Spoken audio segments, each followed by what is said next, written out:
and welcome to Eagle Eye News at 6. Eagle Eye TV has done a great job. And welcome to Eagle Eye News at 6. We are just having a great time here in Auburn, Alabama. The party is not over yet. Eagle Eye TV, Auburn's news leader.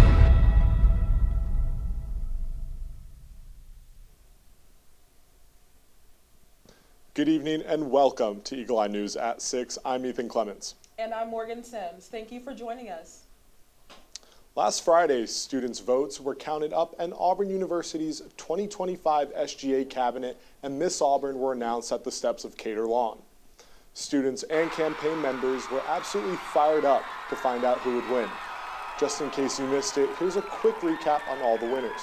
For SGA Treasurer, Haley Bergenthal, who ran unopposed. For SGA Vice President, Buckley Nettles. For SGA President, Owen Beaverstock. And for your new Miss Auburn, Riley Parman. Congratulations to the new cabinet. Keeping with the topic of SGA elections, last week students voted for their 2025 SGA cabinet and Miss Auburn. But this year they did so through a system called ranked choice voting. As the name implies, votes are counted according to the rank they were assigned on a ballot. Candidates that receive the least number of votes are eliminated, and the next highest ranked candidate is chosen instead, so on and so forth until the winning candidate is chosen. This change was passed by SGA last October.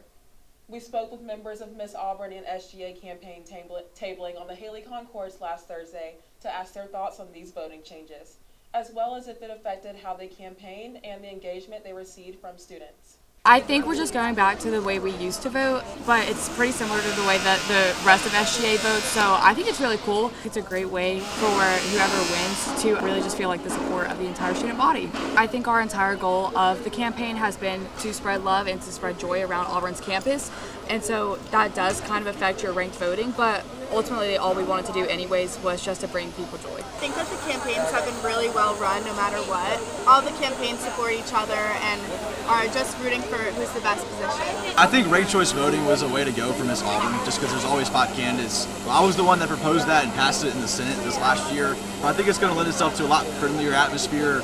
A lot of the candidates this year know each other, but in general I think we would have had a really good time. But I think ranked choice is also going to help that as well, so I'm excited to see how it works out tomorrow on voting day. In general this year we've got a lot of positive interactions. Me personally on my campaign, a lot of students have loved our videos. In general I think this Auburn, a lot of them have really great videos as well, and the campus is probably a little more interested this year than maybe years past, and so I'm excited to see the turnout tomorrow on voting day, Friday. So February 7th, vote. A new virus has been found in our very own home state. The virus named the Camp Hill virus was initially found in northern short-tailed shrews. It belongs to the Henipa virus, and there is precedent that this kind of virus is transferable to humans. As far as precautions go, it may sound quite familiar.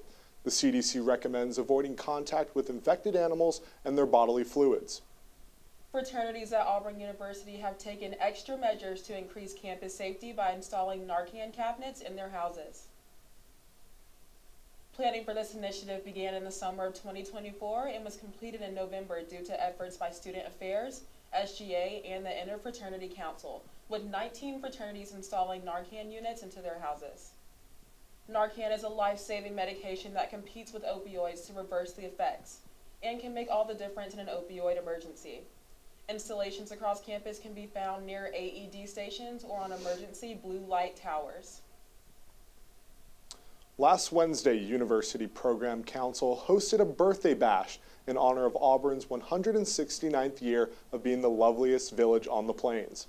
It was a night filled with festivities and Auburn staples. Eagle Eye's very own Morgan Sims attended the event and tells us more. Auburn University will turn 169 years old on February 7, 2025. The Auburn University Program Council threw an early celebration. Auburn University students packed out the Melton Student Center ballroom to wish Auburn a happy birthday and to celebrate the spirit of Auburn. The event included build a tiger stuffed animals, pin the tail on the tiger, and delectable cakes for all to enjoy. Cole Wheeler, president of UPC, highlighted the time and effort put into this event. Lots of preparation. We have to kind of get the space. We have to order the tables and place orders on things like Amazon for tablecloths and stuff.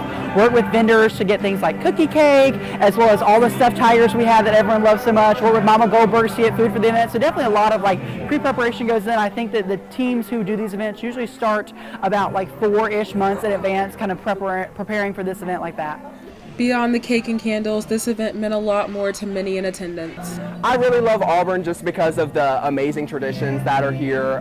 Truly, there are so many great people that I've met here and just lasting connections and traditions that I'll carry with me my whole life.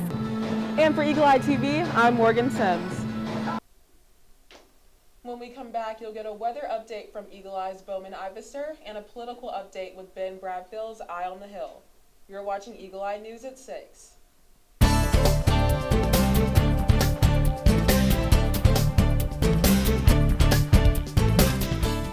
Welcome back to Eagle Eye News at 6. I'm Beauman Ivester, and tonight I'm going to give you all your weather outlook for this week on the plains. Make sure you have your raincoats and umbrellas on you this week, as we will be experiencing afternoon showers tomorrow and thunderstorms on Wednesday and Thursday.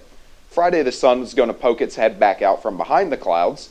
The high this week will be 75 on Wednesday, and the low will be a chilly 39 on Friday. Now, it's not going to get much better this weekend. Again, the umbrellas and rain jackets need to stay out, as we'll be experiencing more showers on both Saturday and Sunday, with a high of 68 on Saturday and a low of 36 on Sunday. But on Monday, the sun should return to the plains. That's all I got for you tonight from Eagle Eye News. I'm Beauman Ivester, and I'm going to toss y'all on over to Ben.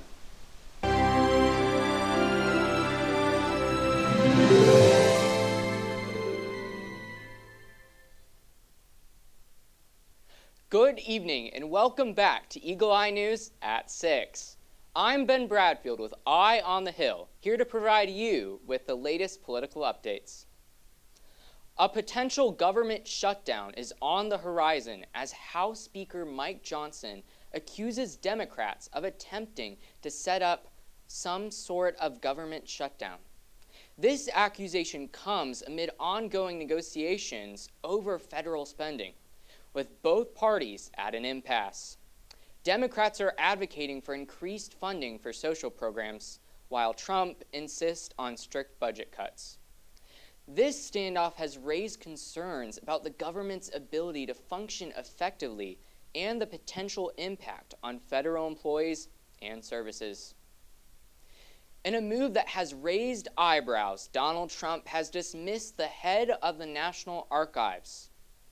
This decision follows tensions over the agency's roles in the investigation into classified documents. Other parties argue that this action undermines the independence of the archives and could set a precedent for future administrations.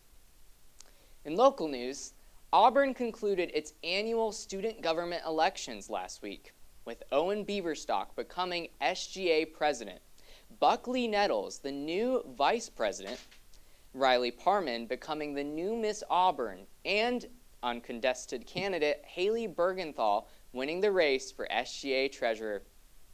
That's all for Eye on the Hill. When we come back, you'll get a national news update from Ethan and Morgan. You're watching Eagle Eye News at 6.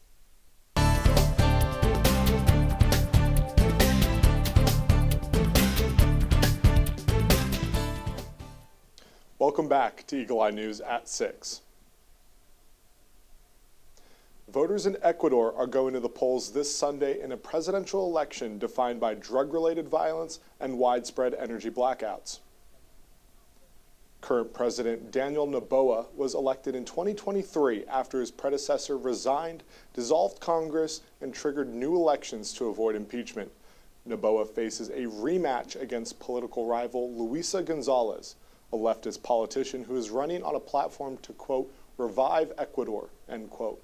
International observers have been dispatched to monitor the vote.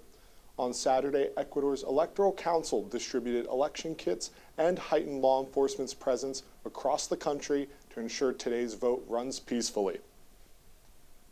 In light of Trump's inauguration and recent efforts to increase the deportation of illegal immigrants, all eyes are on this election. The outcome could determine U.S. and Ecuadorian relations in the future.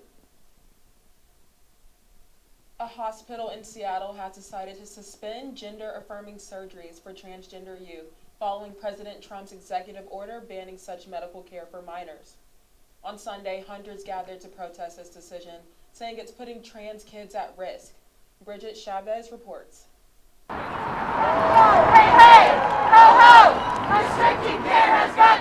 powerful message from hundreds of demonstrators who say Seattle Children's Hospital is putting trans youth at risk. This is what democracy looks like. Alex works at Seattle Children's and is one of the organizers of this protest. Some of our employees found out about them canceling the gender surgeries, gender-affirming surgeries, and was just flabbergasted. The cancellations come after President Trump signed an executive order that bans gender-affirming medical treatment for anyone under 19.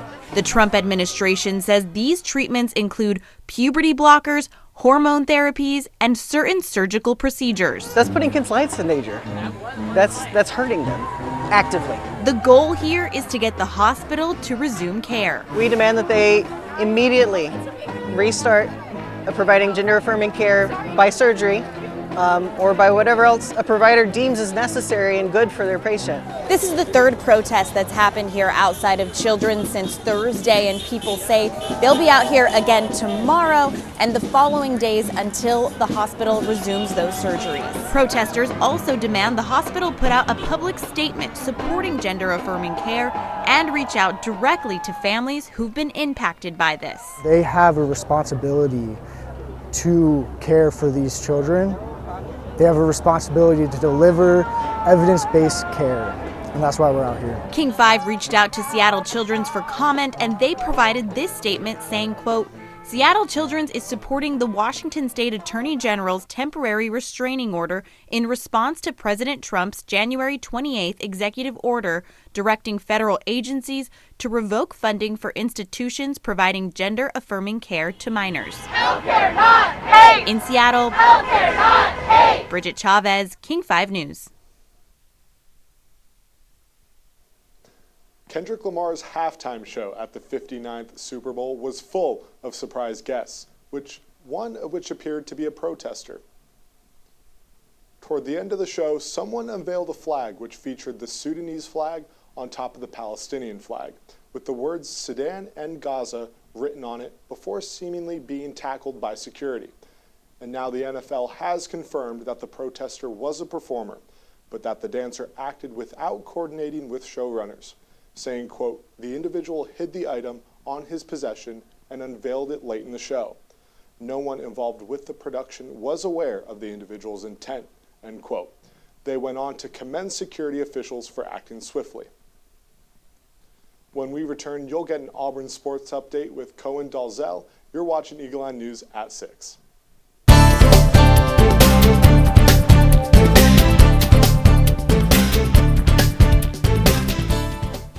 Welcome back to Eagle Eye News at 6. I'm Cohen Dalzell here to give you a recap on all of the big stories that happened in Auburn sports on the Plains last week. So let's do this.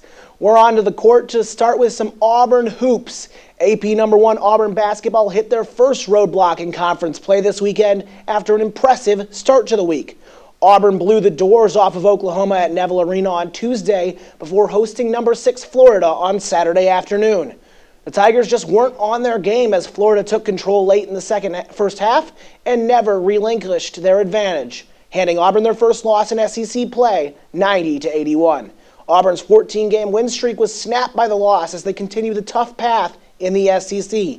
They travel to Nashville to play Vanderbilt tomorrow before taking on the Crimson Tide in Tuscaloosa on Saturday.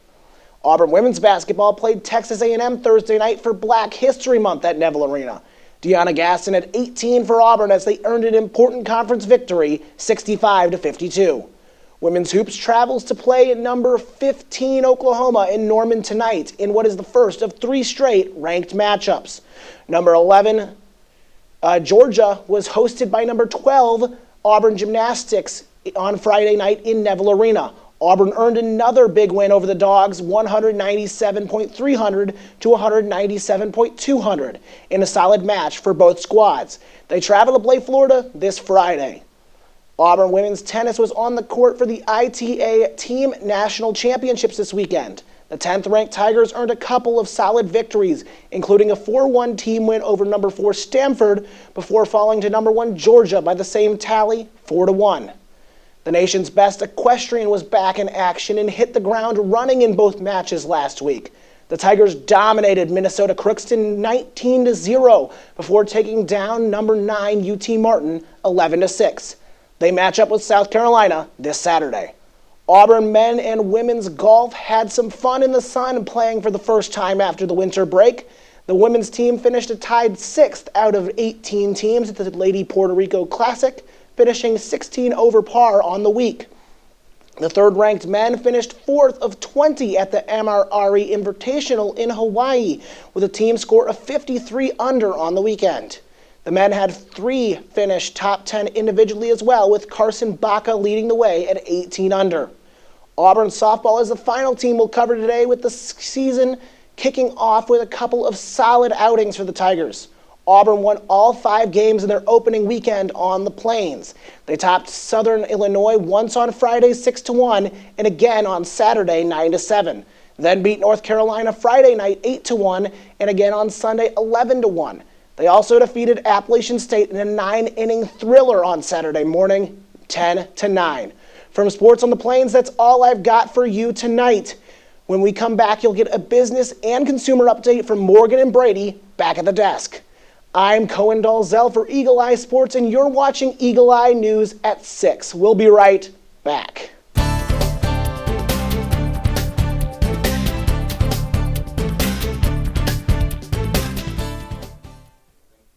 The U.S. government's headquarters for the Consumer Financial Protection Bureau is closing down this week. Bureau employees were abruptly informed Sunday afternoon that the watchdog agency's Washington, D.C. headquarters will not be open for the week. Workers and contractors were instructed to work remotely. No reason was stated for the sudden closure, but the move comes day after Elon Musk tweeted out CFP BRIP with a tombstone emoticon. The Bureau did not respond to a CNN request for comment. Elon Musk says he has no plans to buy TikTok. Musk made those comments 2 weeks ago during a virtual meeting at the World Economic Summit. The CEO of X, Tesla, and SpaceX said he had not put in a bid to buy the social media site, and said even if he owned TikTok, he's not exactly sure he would know what to do with it. The Chinese-owned app was set to be banned over national security concerns on January 20th. But President Trump gave the site's owner, ByteDance, 75 days to sell TikTok to an American buyer, or it may have to shut down. ByteDance has said it doesn't have plans to sell, though some investors have publicly stated they're interested. New York State took new action on Friday to limit the spread of bird flu. The governor is temporarily shutting down live bird markets in New York City and several counties after inspectors discovered cases of bird flu in poultry. Jennifer Bisram has the details.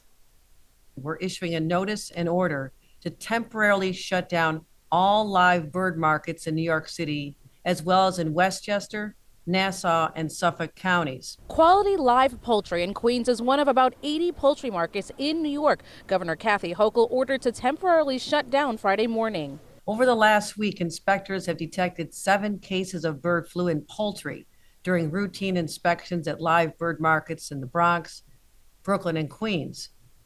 Our state Ag and Markets is now working closely with market owners to depopulate all infected flocks. Out of an abundance of caution and to thwart any further transmission. That means effective immediately. No poultry can be delivered to live bird markets. Each uninfected market must sell all inventory, undergo cleaning and disinfection, and remain closed for at least 5 days. West Indians, we come and get our duck, our chicken, weekends, celebrate. It's going to impact us a lot. State health officials say avian flu is on the rise, mainly in animals. But 66 people contracted the virus across the country last year, and 1 person died. While communities rely on these markets, residents say health and safety come first. We just got to abide by the rules. If it needs to be closed, it needs to be closed. We're out of time, but for more Auburn news, head over to our website, eagleeyeauburn.com, and check out our social media pages. I'm Ethan Clements. And I'm Morgan Sims. Thank you for watching, and War Eagle.